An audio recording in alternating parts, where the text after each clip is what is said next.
Avant de démarrer cette vidéo, je tiens à remercier notre sponsor du jour de longue date, CyberGhost. Ce VPN qui vous permet de masquer votre adresse IP, de vous protéger de tous les pirates grâce à un tunnel privé sécurisé qui masque donc votre adresse IP, donc vous devenez invisible et il protège donc toutes vos données, vos coordonnées bancaires, vos mots de passe, adresse mail, etc. Donc ça c'est pour tout ce qui est sécurité.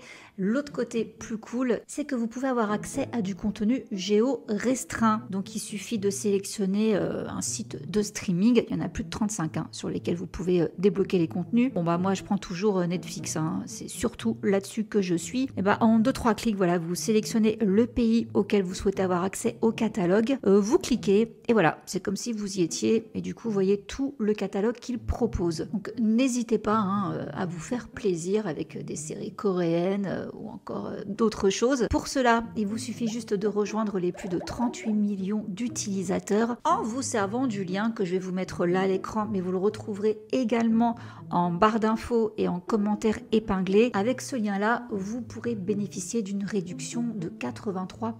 L'abonnement vous reviendra donc à 2 € par mois et vous avez en plus 4 mois offerts. Je rappelle que CyberGhost est compatible avec Mac, iOS, Windows, console de jeu et plus encore. Et avec un seul abonnement, vous pouvez protéger 7 appareils. Donc vous pouvez également faire profiter vos proches. Si vous rencontrez le moindre souci, vous avez une assistance disponible 7 jours sur 7 en français, 24 heures sur 24. Et si jamais, pour XY raison, ça ne le faisait pas, vous avez 45 jours satisfaits ou remboursés. Vous n'avez vraiment rien à perdre. Merci encore CyberGhost de sponsoriser mon travail. Et c'est parti donc avec notre sujet du jour. Une nuit fatale à Hollywood. C'était une nuit froide du 29 novembre 1981. Au large des côtes de la Californie, au nord de l'île de Santa Catalina, les vagues viennent lécher lentement le rivage. À l'aube, un corps flotte dans l'eau. C'est celui de Natalie Wood, l'une des plus grandes actrices hollywoodiennes des années 60-70, star de West Side Story, Splendor in the Grass ou encore Rebel Without a Cause. Elle n'a que 43 ans. Nathalie était en croisière ce week-end-là avec son mari, Robert Wagner, acteur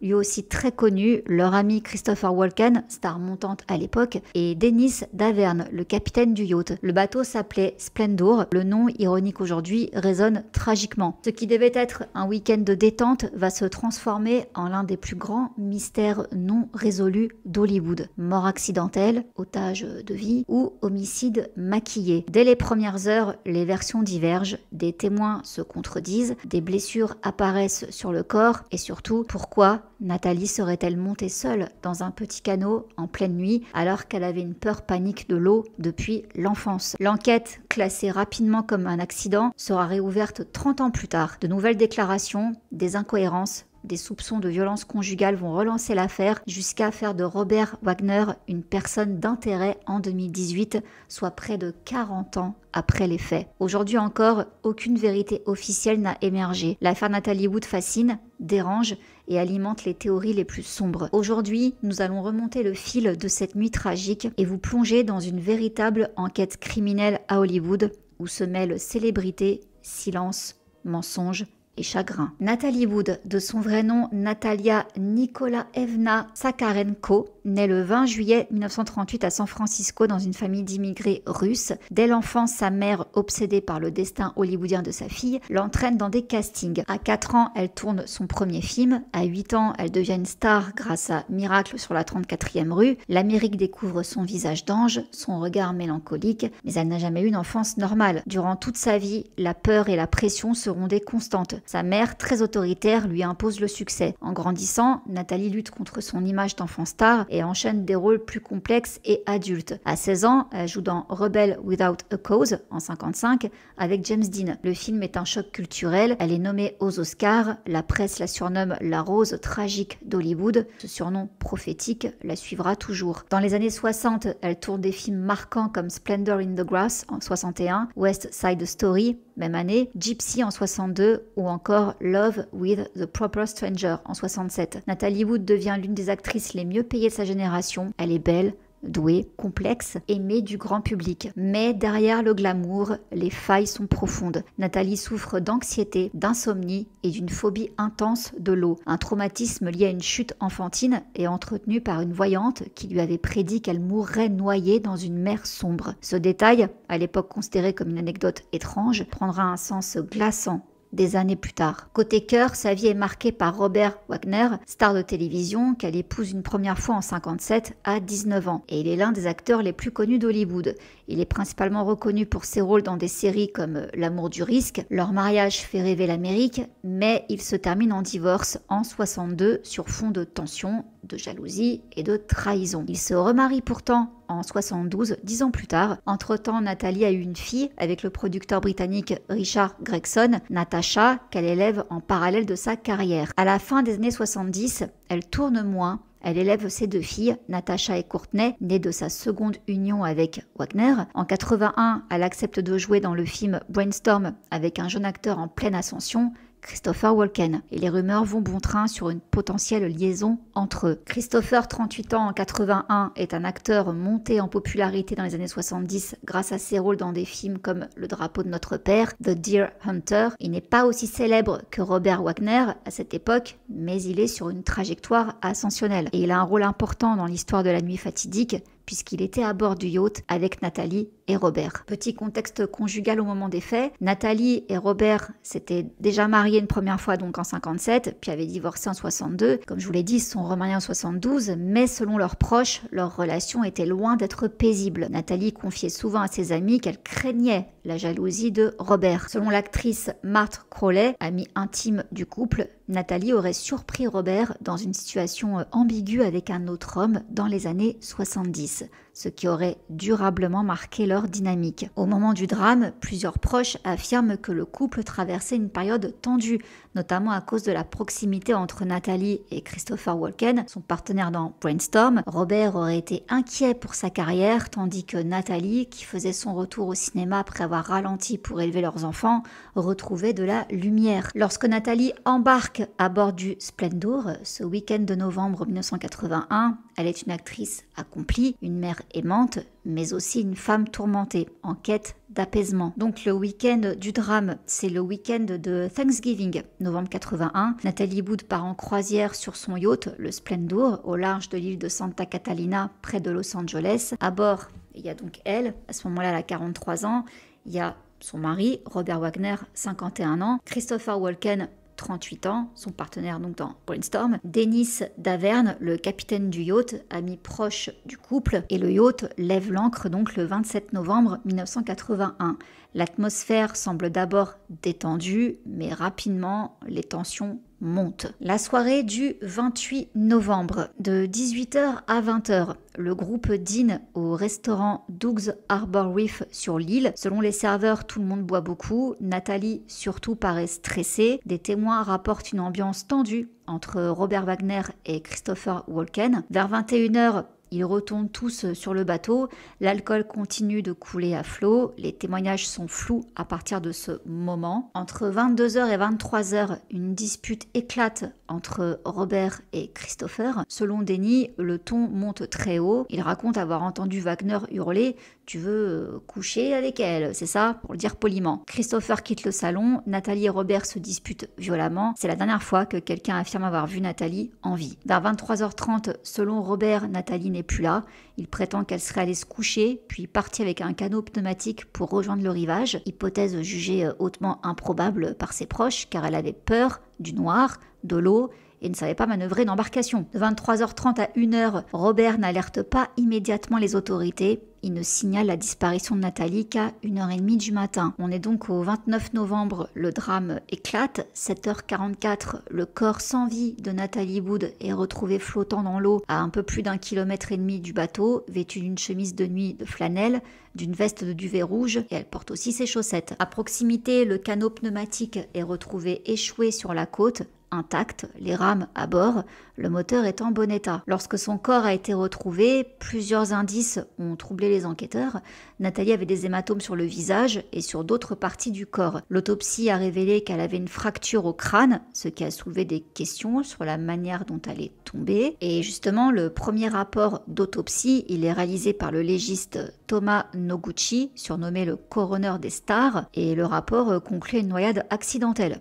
Alors les éléments relevés à l'époque, de nombreuses ecchymoses sur les bras, les jambes, les chevilles et la partie gauche du visage, une égratignure sur la joue, un coup derrière l'oreille et des égratignures au genou. De l'alcool dans le sang, 0,14 g, légèrement au-dessus de la limite légale pour conduire en Californie à l'époque, et des traces de dramamine, un anti-nauséeux, ainsi que du cyclobenzaprine, un relaxant musculaire. Pas de signe évident de strangulation, d'arme blanche ou de balle. Et ce qui a été problématique dès le début, c'est que le rapport conclut que les blessures sont compatibles avec une chute à l'eau, mais n'explique pas clairement leur nature ni leur distribution, comment elles ont été faites. La blessure derrière l'oreille a longtemps été minimisée. Aucun relevé photographique complet n'a été mis à disposition du public avant des décennies. L'hypothèse qu'elle ait tenté de grimper dans le canot sans succès ne tient pas face à la nature des éraflures. Certains experts médico-légaux ont mis en avant la possibilité d'une violence physique avant la chute. On n'a pas ce genre de blessure quand on se noie.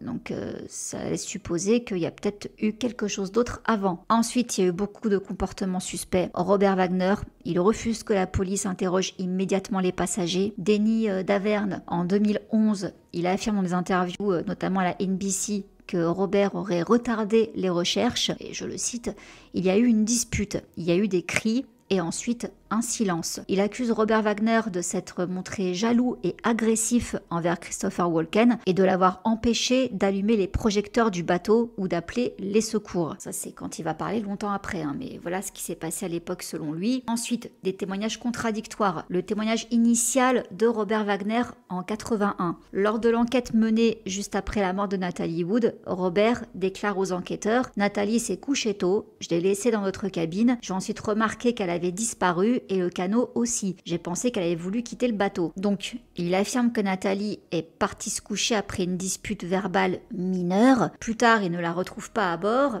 et remarque que le canot pneumatique a disparu. Il déclare avoir alerté immédiatement l'équipage puis les secours vers 1h30 du matin et il maintient la théorie de l'accident, suggérant qu'elle aurait voulu attacher ou détacher le canot, mais elle serait tombée à l'eau. Christopher Walken, lui, il garde le silence. Il coopère avec les enquêteurs, mais ne fait jamais de déclaration publique approfondie. Denis Davern, le capitaine donc du Splendor et ami du couple, il a été présent tout au long du week-end du 27 au 29 novembre. C'est un témoin direct et central dans l'affaire. Et dans sa version initiale en 81, il s'aligne à la version de Robert. Il confirme que Nathalie était censée se reposer dans sa cabine.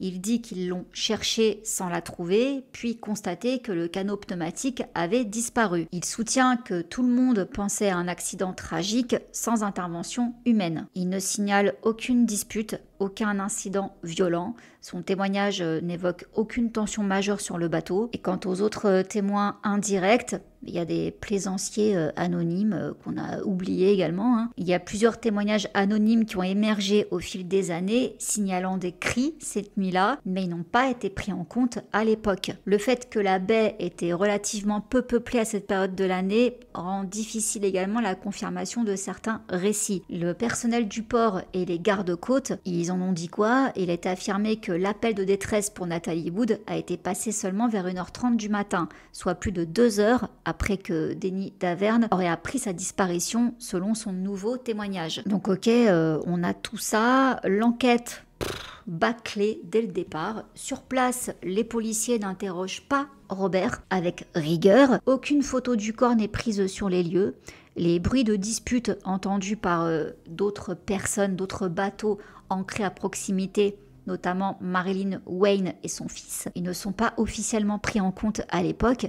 Elle affirme pourtant avoir entendu une femme crier à l'aide pendant 10 minutes, mais elle n'a jamais été rappelée par la police malgré ses multiples tentatives. La scène du bateau elle a été nettoyée très vite. Aucun relevé précis de l'intérieur du yacht n'a été effectué. Aucune empreinte ni prélèvement n'a été systématiquement conservé. Le capitaine Denis Davern, il n'a pas été testé pour l'alcool, pas plus que Robert Wagner, bien qu'ils aient tous bu ce soir-là. Les autorités locales, elles ont rapidement classé l'affaire comme un accident, sans pousser les interrogatoires ni bloquer la scène. Circuler, rien à voir quoi, elle s'est noyée, basta les pasta. Donc conclusion initiale, conclusion accident. Lors de l'enquête, la police conclut rapidement à une noyade accidentelle causée selon eux par une chute après que Nathalie aurait tenté de rattacher un canot mal arrimé. Cette version est acceptée sans grande contestation à l'époque, notamment parce que Robert Wagner, en tant que veuf célèbre, n'est pas sérieusement inquiété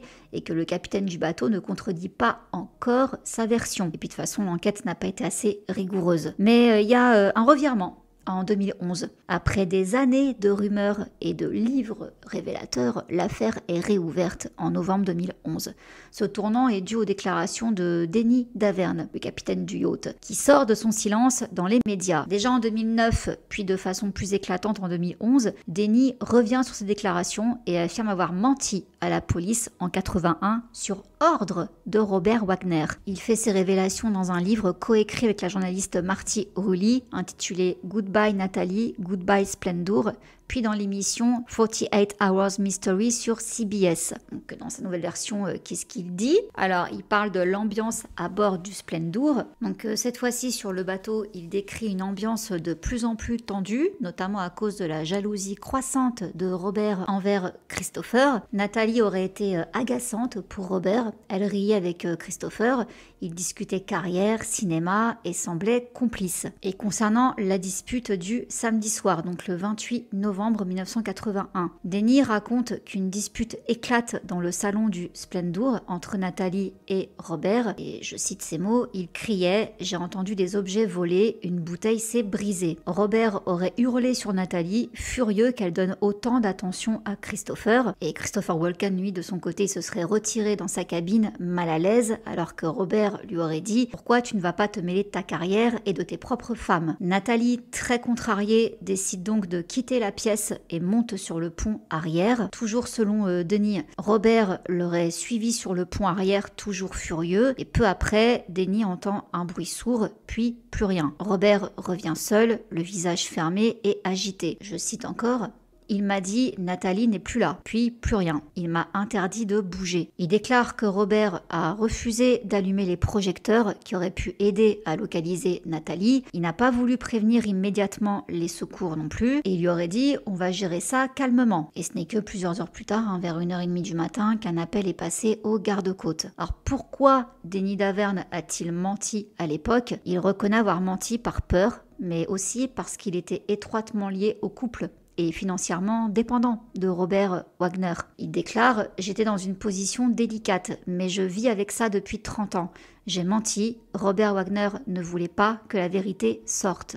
Denis Davern fera une apparition médiatique majeure la même année en 2011 dans l'émission Today Show sur NBC où il affirme « Je pense que Robert Wagner est responsable de la mort de Nathalie Wood ». Il affirme aussi que la police n'a pas vraiment enquêté sérieusement à l'époque et que l'accident était une couverture. Donc, des déclarations assez choquantes qui va engendrer des critiques sur son témoignage. Certains journalistes et observateurs ont questionné le timing de sa confession qui coïncidait avec la sortie de son livre, également son intérêt financier potentiel, son silence de 30 ans alors qu'il aurait pu parler plus tôt, mais d'autres soulignent que ses propos sont restés constants depuis sa confession et qu'ils ont conduit à la réouverture officielle de l'enquête par le LASD. Et parce que depuis 2009, il commençait à annoncer la couleur. Donc pendant près de 30 ans, la mort de Nathalie Wood est restée officiellement un accident, mais en novembre 2011, suite à tout ça, le shérif de Los Angeles rouvre l'enquête, invoquant de nouveaux témoignages jugés crédibles. Et on a donc d'autres témoignages qui vont enfin être pris au sérieux et qui avaient été à l'époque ignorés, notamment celui de Marilyn Wayne. Alors qui est-elle?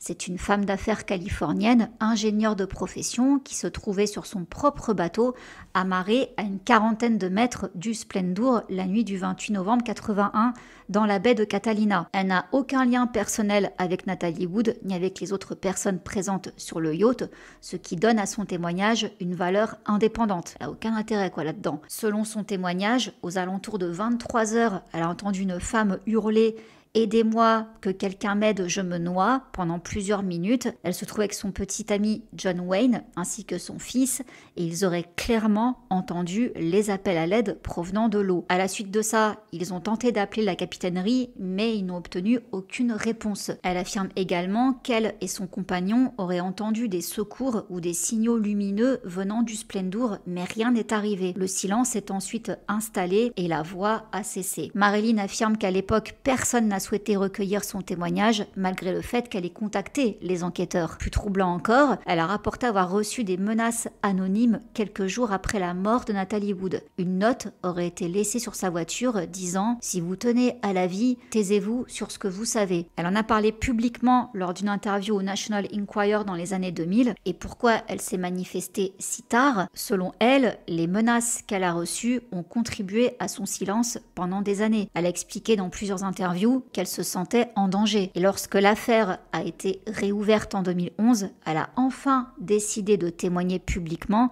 et de manière officielle, notamment après que Denny Davern, le capitaine donc du Splendour, ait lui aussi modifié son témoignage en accusant Robert Wagner d'avoir joué un rôle actif dans la disparition de Natalie Wood. Alors quelques années plus tard, en 2018, le shérif adjoint John Corina du Los Angeles County Sheriff Department a qualifié la mort de Natalie Wood de suspecte et a nommé Robert Wagner comme personne d'intérêt dans l'affaire. Les déclarations de Marilyn Wayne ont été intégrées dans le faisceau d'éléments qui ont motivé cette nouvelle orientation de l'enquête. Donc ça c'est cool. Et concernant donc sa crédibilité à cette femme, certains sceptiques ont mis en doute sa mémoire, étant donné le temps écoulé, mais son récit est resté constant dans les différentes interviews et dépositions qu'elle a données depuis les années 2000. Elle n'a jamais tenté de tirer profit de son témoignage et son récit est corroboré par d'autres témoignages auditifs de plaisanciers dans la zone cette nuit-là, bien que plus flou. Ils étaient moins près. On a aussi le témoignage de son compagnon, John Payne. Alors lui, qui sait, petite présentation très express, c'est un professionnel de la santé. Il était donc présent avec Marilyn Wayne et son fils sur leur bateau la nuit de la tragédie. Et il confirme intégralement la version de sa compagne, disant avoir entendu les cris de détresse féminins pendant plusieurs minutes, puis plus rien. Il aurait tenté de se servir de son équipement de communication radio sans succès et a ensuite décidé d'observer visuellement avec des jumelles sans apercevoir personne en détresse ni de mouvement sur le Splendour. Et pourquoi son témoignage compte? Déjà, il corrobore celui de Marilyn Wayne, ce qui renforce leur crédibilité.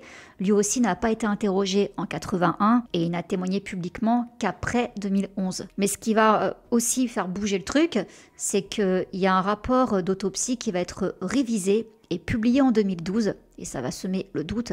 Donc le certificat de décès est modifié. La cause de la mort n'est plus noyade accidentelle, mais noyade et autre cause indéterminée. Et c'est un basculement majeur. Donc on remet en question les éléments médico-légaux. Le bureau du médecin légiste publie un rapport revisité où plusieurs points inquiétants apparaissent. Déjà, le corps de Natalie Wood portait, comme je vous l'ai dit tout à l'heure, plusieurs ecchymoses sur les bras, les jambes et le visage. Certaines blessures sont incompatibles avec une chute accidentelle. Et là, on accepte enfin de le prendre en compte. La blessure à la joue gauche, les hématomes au cou, l'abrasion au poignet droit et la blessure au genou soulèvent la question d'un contact physique ou d'une lutte. Ça aussi, pourtant, à l'époque, il l'avait vu. Le médecin légiste Larry Dietz déclare qu'il est très peu probable que toutes ces blessures aient été causées par une simple chute du pont dans l'eau. Donc, l'une des hypothèses envisagées est que Natalie aurait pu être inconsciente ou désorientée avant d'entrer dans l'eau. Mais de quelle manière est-elle entrée dans l'eau? Autre élément physique et incohérence, aucune trace d'eau dans les poumons indiquant une possible noyade immédiate. Donc, est-ce qu'elle aurait pu être inconsciente ou même morte avant d'entrer dans l'eau? S'il n'y a pas d'eau dans les poumons, c'est qu'elle ne s'est pas noyée. Donc les médecins légistes, tout comme les enquêteurs, considèrent que le scénario d'une dispute ayant dégénéré est désormais plausible. Alléluia. En 2018, Robert Wagner est même officiellement désigné comme personne d'intérêt dans l'affaire, même si aucune accusation formelle n'a été retenue contre lui. Cette réouverture relance l'intérêt médiatique et judiciaire et ravive le soutien des proches de Natalie Wood, notamment sa sœur Lana Wood, qui se bat depuis des années pour que la vérité éclate. Avant ça, le 14 janvier 2013, un addendum précise la présence d'ecchymoses sur l'avant-bras droit, le poignet gauche et le cou, blessure antérieure à l'entrée du corps dans l'eau. Ces conclusions relancent les spéculations sur la dispute que Natalie Wood aurait eue avec son mari avant de disparaître. Donc oui, il y aurait bien eu trace de lutte quoi. Donc en 2018, comme je vous disais, Robert Wagner est officiellement désigné personne d'intérêt. Lui, au fil des années, il a donné différentes versions. Déjà en 81, il a minimisé la dispute. Il parle d'un départ volontaire de Natalie. En 86, dans son autobiographie, il évoque brièvement cette nuit-là, sans entrer dans les détails. En 2008, dans un documentaire télévisé, il évoque une dispute, mais rejette tout lien entre leur dispute et sa mort. Et 2018, lors de la réouverture de l'enquête, il refuse de collaborer avec les enquêteurs,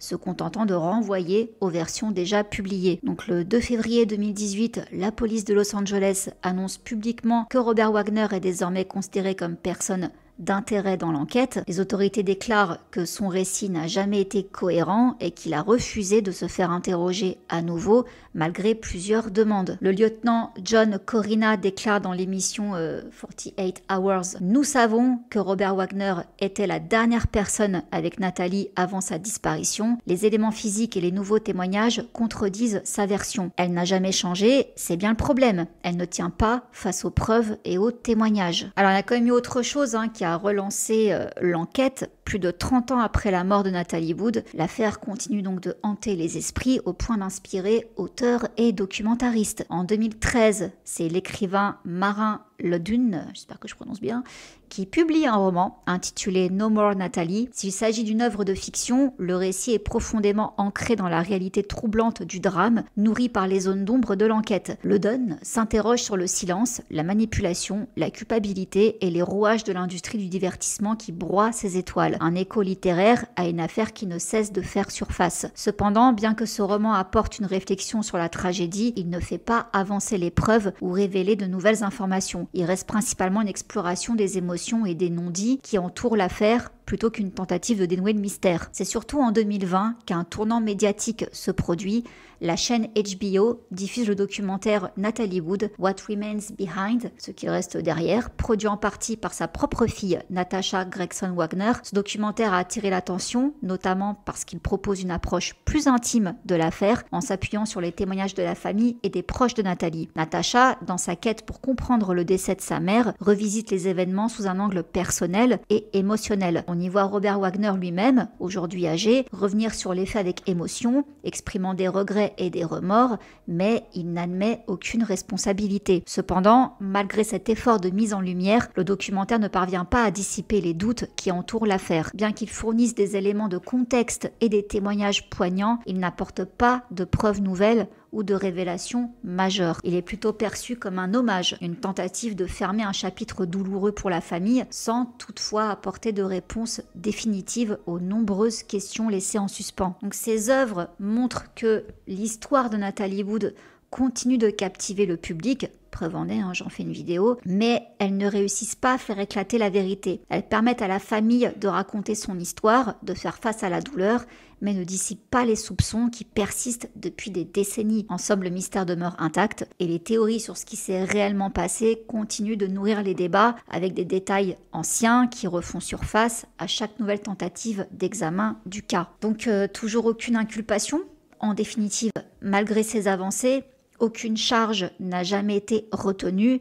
Les autorités disent manquer de preuves formelles pour pousser jusqu'à une accusation. Robert Wagner, aujourd'hui âgé de 94 ans, l'année dernière en 2024, n'a jamais été officiellement inculpé. Avec plus de 40 ans de distance, les preuves physiques sont quasi inexistantes.